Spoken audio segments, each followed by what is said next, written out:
Dear chess friends, in less than a month we'll have the incredible and immortal World Chess Championship match between Gukesh and Ding Liren, in which Gukesh has the opportunity to become the world's youngest world champion of all time, which is very crazy. Gukesh is only 18 years old, and when we have followed now recently Gukesh's career, I think he has a great chance to make something in this World Chess Championship, because he played awesome, really brilliant chess in the last couple of months, especially in the Chess Olympiad in 2024, where he was unstoppable, where he gained many rating points. So in my opinion, it will be an epic event for us to follow, and that's why I've decided now in the next couple of weeks to cover more Ding Liren Gukesh games, to see what their weaknesses, what their strength. And we're starting now with an amazing game from 2024 from the Vaikanze Tata Steel event, Tata Steel Masters of this year, in which Gukesh played against the World Chess Championship challenger Jan Nepomniachtchi with the white pieces in an amazing Semi-Tarrasch defense of the Queen's Gambit decline. So let's see now what happened with the white pieces. Gukesh opened with the move d4. Nepo's response was knight to f6, c4, e6, knight to f3, d5, knight to c3. We have now reached the 3 knights variation of the Queen's Gambit decline. Now comes the Semi-Tarrasch defense with the move c5 here by Nepo, immediately challenging now the center, asking many questions now in the center of the board. And now one of the best ways here for white is to proceed with c takes d5 in some lines, of course, after e takes d5 and a potential d takes c5 later, maybe not immediately. Black could have a problem of the isolated d pawn, so that's why here Nepo makes a decision with c takes d4. And now after queen to d4, e takes d5, basically there are 3 choices, I would say 3 good choices here for white. White can go aggressively with the moves bishop to g5 and e4. I myself like to play the move e4 immediately to break and enter in the center of the board, or e3 to play maybe a slightly passive game, slightly positional more game, I would say, with e3. White would then continue. Then here after e takes d5, again we can notice that here Nepo is continuing the game with an isolated d pawn, but the downside a little bit maybe for white in this continuation is that the queen is exposed, because in the next couple of moves, of course, we can expect the move knight to c6. But I would say pretty equal opening theory here for both sides. We have seen many great games from Black's perspective, so I think it's very already a beautiful, sharp tactical battle from the beginning. We have bishop to g5 attacking the knight, that's of course controlling the d5 score. We have bishop to e7, e3 castling here by Nepo, and now bishop to b5, anticipating of course the possibility of the move knight to c6. So that's why after knight to c6, first of all queen to a4 here by Gukesh, hitting simply further the knight on c6. And now here in the continuation of the game we have bishop to d7 by Nepo, continue now with the defense of both of these knights here on c6, but also with the defense of the knight on f6. And Gukesh makes now, I think now, great choice. Rook to d1, he puts more pressure against the queen on the d file. If something clears on the d file, then of course the queen could be endangered. And I really liked his choice, because he didn't castle immediately. He notices that he should probably first attack the queen for something at least here.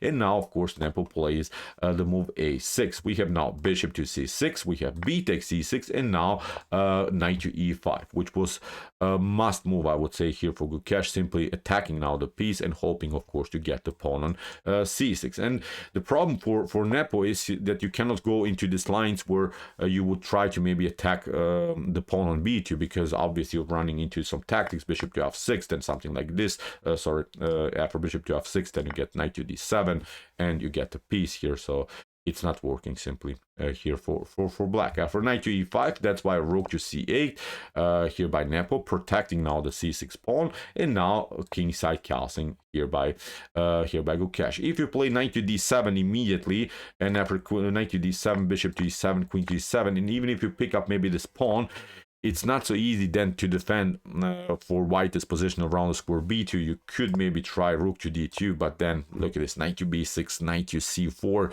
could happen. So Nepo calculated, I would say, in a good way this position, and he noticed of course that he could maybe give up temporarily just one pawn, but you see white's king is still stuck in the center and black won't gain really a beautiful piece activity. Also the queen could be endangered maybe on a6. It's really on a strange square, it's on a natural square, so not a good choice here for Gukesh to go for maybe some pawns here immediately. So that's why Gukesh castled, which is a really great choice. And now we have bishop to e8, and with this move Nepo keeps now both of the bishops on the board. He continues now the game with the bishop pair, and he says now, okay, I'll give up now my pawn on a6, but still I have great chances on the b file, maybe to attack the b pawn here, maybe on the a file to attack the a pawn, because now in the next couple of moves we could expect maybe also the pawn chain here, the c6 d5 structure, to let them roll here. So now I think it becomes really a dynamic game in which I think Nepo is maybe even slightly better than Gukesh in this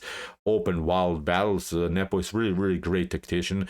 He loves, I think, these types of positions where the position is not so static, not so positional. Really an interesting position already, and we haven't reached this position in any of these top GM games. It's really a beautiful new position on the board. We have now the move h6 by Nepo, challenging the bishop on g5, bishop to h4, rook to a8. Now comes this idea, and queen to e2. Good move here by Gukesh, again connecting the queen to his weak pawns here on the second rank. We have now knight to e4 by Nepo, challenging now the position immediately. And the issue for Gukesh is that you cannot play bishop to e7 because you're running into this sequence, knight takes c3. Then if you try something like bishop takes d8, knight takes e2, comes with the check, you step back and then you lose a piece.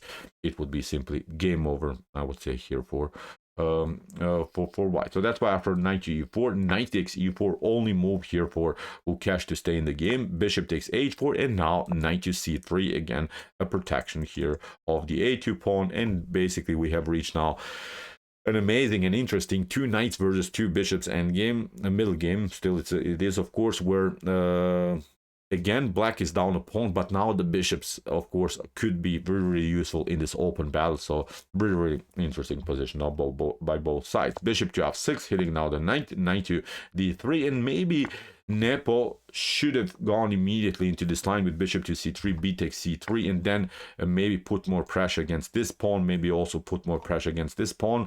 But probably Nepo was unsatisfied with this outcome of this tactical sequence, because the game would be then too simplified. The game would be then not so dangerous. Maybe it wasn't line that could have, I think, made here the life easier for Jan Nepomniachtchi to calculate in the middle game stage. But after knight to d3, he decided to put more pressure with queen to a5, keeping the pieces on the board, and then maybe later strike with some tactics. Rook to d2, and now again you could maybe try bishop to c3, b takes c3, queen to c3, rook to c1, maybe escaping here. Maybe again Nepo was unsatisfied because of his weakness on c5, and maybe step back. Then the knight comes here on c5, which is then becoming simply the best piece on the board. The knight is controlling this pawn. This pawn is weak anyway, and look at this bishop is always stuck.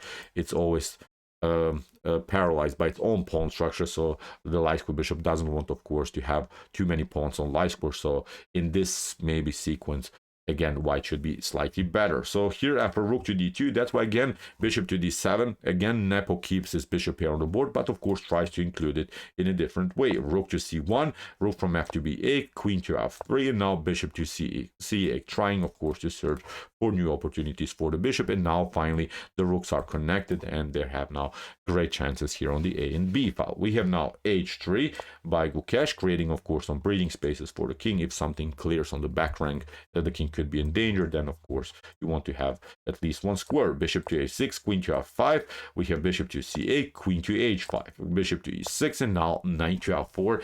Again, Gukesh goes for one of those bishops because he doesn't want to tolerate, of course, such a dynamic game by both of these bishops. So that's why here again Nepo has to step back in order to stay with the bishop here on the board. And the issue for black is black could maybe have a slight advantage if a possible c5 move would be playable for black, but you see it cannot happen. Even if you play c5, then the d5 pawn is weak, so that's the issue. If somehow the pawns are starting to roll here in the center of the board by black, then it could be a very dangerous position for white, but so far, as we mentioned, it's not possible. Queen to d1, bishop to f5, knight to e2, trying of course to fix somehow the knight on d4. We have now here bishop to g6, knight to d4, rook to a6. Now Nepo goes all in here on the a file. We have now b3, and now finally Gukesh solved, I think, the tactical problems on the b file, because even if you take, I don't know, somehow here the knight and rook to d4, or maybe even e takes d4 could happen, controlling again the c5 square. Now the rook is protecting this one. Here the pawn is protected by the a2 pawn, and the knight is still controlling the a2 square. And now in the next couple of moves we can expect again this maneuver, knight to a4, and then knight to c5, and again when the knight is placed on a dark square without any dark square bishops on the board, then it's again a much much better position here for white. So b3, good move here by Gukesh, which solves, I think, many tactical problems for him here. Bishop to e7.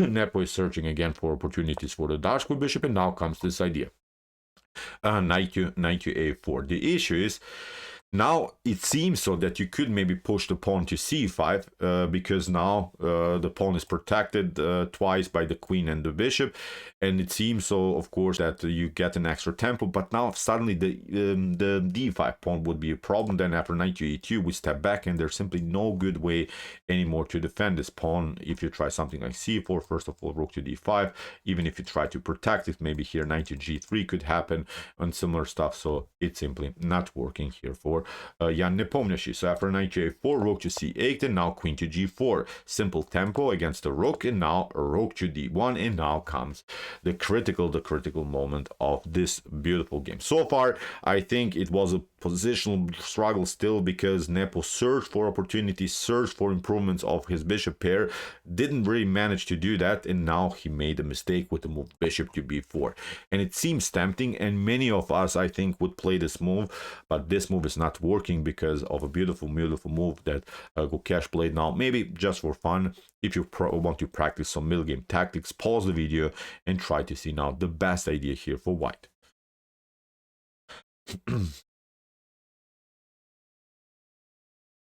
Okay, what Gukesh noticed here, it's very amazing that actually the queen is overloaded to the defense of this bishop on b4. There is now certain tension here on the fourth rank between the queen on g4 and the bishop on b4, and now Gukesh played the amazing knight takes c6. Great tactic, because after rook to c6 now comes rook to d5, and the issue is you don't have time to step back with the queen here, because you get simply queen takes b4, and that's now a huge problem here. Even if you try to cover maybe with bishop to c5, then here knight to c5, you're trying something like this, rook to c5, and then b4 gets the trap here. Of course, one of those rooks will be lost. Even if you try something like this, first of all we pick up this one, and after rook to d1, this queen is still connected to this pawn. Again, a completely winning position. You cannot even pick up this one because of queen to d8 check, and you lose the rook. Great tactical shot here by Gukesh, because after rook to d5, now Nepo didn't have so many chances here. He has to make something. He tried h5, a certain counterattack against the queen, but of course Gukesh is staying now on the fourth rank, connected to the bishop on b4. Now comes rook to d6, and now another great choice here by Gukesh. First of all, rook takes d6. If you play rook to a5, this is not working because of rook to d1 check. Now we pick up this one, and suddenly black is continuing the game with much better material. Would have two rooks for the queen, but also look at this, two bishops against the knight. Although white gained a couple of pawns here, but now finally with the bishop pair on the board, I would say completely winning position here for black. So that's why great choice here by Gukesh. Rook takes d6, bishop to d6, rook takes d6, rook takes d6, queen to d6 leads now into this position in which Gukesh is up 3 pawns, and obviously this is now completely winning endgame. But of course Nepo is battling. Now Nepo grabs at least one pawn. We have now knight to c3, which was actually now maybe even the first not good move, I would say, here by Gukesh. Still, white is much better here, but a better choice was to play knight to c5, allowing maybe even queen to e3, but then you start to simply push this pawn on b4. If something like queen to e2 happens, then you play a4, and now two connected pass pawns are unstoppable. Even if something like bishop to e4 happens, maybe trying to do some checkmates, still the knight is controlling the e4 square. This pawn is protecting the knight is protecting this pawn. So completely winning position, I think we can agree. So even if you try here in this position after move knight to c5, you try maybe queen to a2, then first of all the check, then we have this one, knight to d7, and then there are certain threats with knight to f8, so you would maybe try something like bishop to c2, but now the pawns are rolling, and the good part is that the queen is always covering any potential check by the queen, maybe here on this diagonal. Also the knight is controlling the square, but maybe then later we can play free with the knight, but of course this pawn is marching. Game over again here for black. After knight to c3 that Gukesh played, here Nepo had at least maybe one tiny little chance to stay in the game with queen to e3. After something like knight to d5, you're trying something like this, knight to e7, maybe you pick up this one, and maybe in this scenario black would solve at least the position of the king. Now the king cannot be checked anymore by white's queen, so that's why black's queen would be playing much more freely. But again, two passers here are unstoppable. You start maybe to push the pawn on a4, maybe something like this. Again, queen to b8, not allowing any checks on this diagonal, and connecting finally the queen to the b3 pawn. So maybe queen to e3, tiny little better solution here for Nepo, but he played queen to c2 instead of this move, and now it's again a messed up position here. Gukesh connects now the queen to the knight and also to the pawn on e3. We have knight to d5. Now the knight is coming in a beautiful square into the game, and now knight to f4. Again, a great move by Gukesh, because it seems so that maybe g5 could be working here for black, because you're trying, of course, to deflect the knight from the defense of the g2 square and trying to deliver checkmate, but it's not working because of queen to d8 check. You have to maybe go somewhere here, and now the queen comes here and connects again the queen to the g2 pawn, so it's not working. So after knight to f4, g6 here by Nepo, and now of course Gukesh is trying to push the pawn. If you try something like this, then the queen gets deflected from the defense of the bishop. So here after a4, bishop to f3, queen to d3, queen to f2, now we have e4, bishop to d1, and now knight takes g6, and in this particular position Nepo resigned. So the issue is maybe here, if you start maybe f takes g6, then queen to d1, again we would reach a similar position like before. Now you don't have even checks. Again, two connected passers, simply winning here for white. So great game by Gukesh, amazing performance against such a strong opponent like Jan Nepomniachtchi in the Vaikanze Tata Steel Masters. Really great performance. This was, I think, the start of a good year by Gukesh. He showed here great opening theory, outplayed Nepo. Nepo had maybe some draws chances, but always was a little bit down. Gukesh played a calm game, then found the amazing tactic in the middle game stage. So great win here for a youngster from India. So okay, I hope that you enjoyed this game. I really enjoyed it a lot. The interesting ideas of the Semi-Tarrasch defense for sure. If you want to see some other beautiful Gukesh games, check out our playlist here. Here are some many games that we have analyzed before. And if you like this content, hit the subscribe button. See you soon with some more videos, and what do we say in the end? Chess is the best, of course.